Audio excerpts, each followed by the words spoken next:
বোর্ডে একটা প্রশ্ন দেওয়া আছে, সুস্থ মানুষের দেহের তাপমাত্রা কত কেলভিন?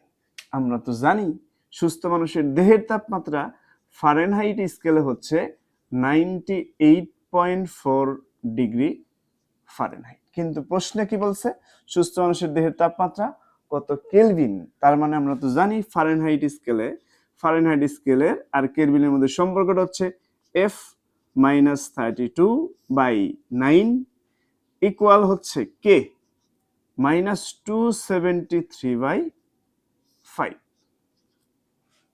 ঠিক আছে, ঠিক আছে।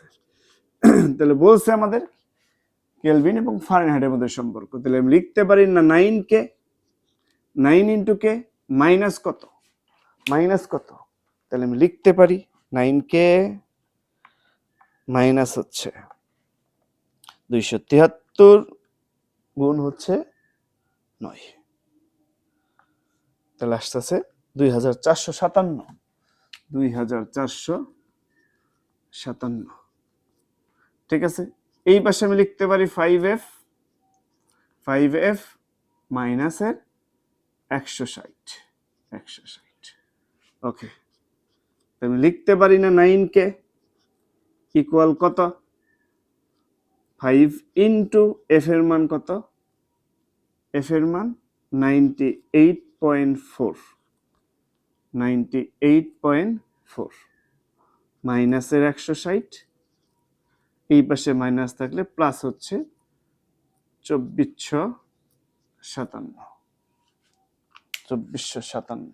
হিসাবটা করে ফেলি আমরা, তাহলে এখানে আমি কি লিখতে পারি 5 ইন্টু 98.4 492,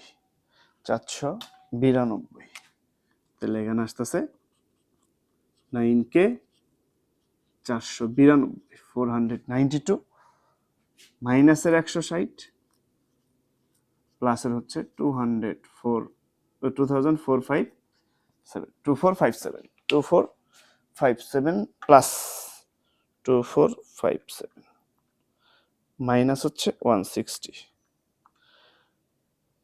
তাহলে এখানে হচ্ছে 2789, 9 কে ইকুয়াল হচ্ছে 2789।